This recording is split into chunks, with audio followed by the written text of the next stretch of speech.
Welcome to Study Loop. So this problem starts by writing the balanced equation for the combustion of propane to form liquid water and gaseous water. And so we'll start with gaseous water, so C3H8 gas plus 5O2 gas forms 4H2O gas plus 3CO2 gas. And then we'll write the same thing again, but with the only change being liquid water.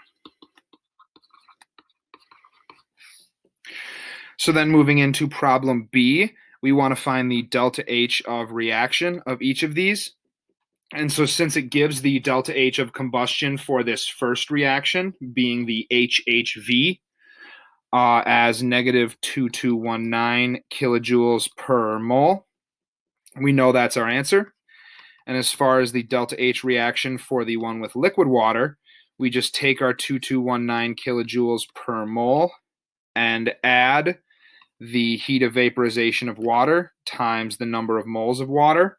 And this is explained in the problem, and that gives us an answer of negative 2043 kilojoules per mole.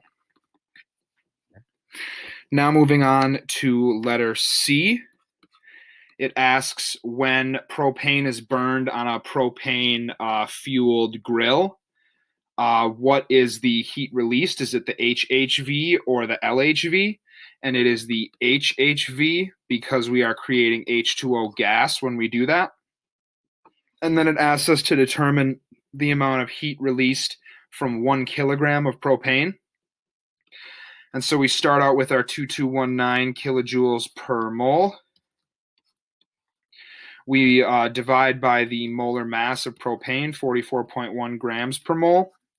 And then we just convert grams to kilograms.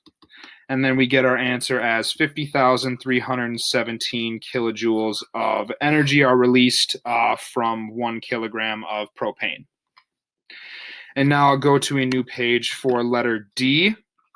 And this asks us what is the average increase in the absolute value based on the table of these heats of combustion when we add another carbon to the chain.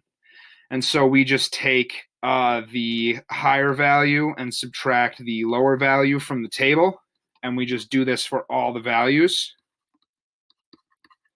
all the way down the table. And then we can divide our final answer by 7 since we will have 7 of these, and that will give us the average. So all of these values are from the table, and I'm just going down and subtracting by the previous one, taking the absolute value of both.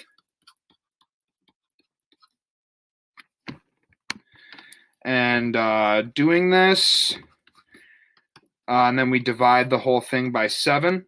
And doing this gives us an average increase of 654.3 kilojoules per mole.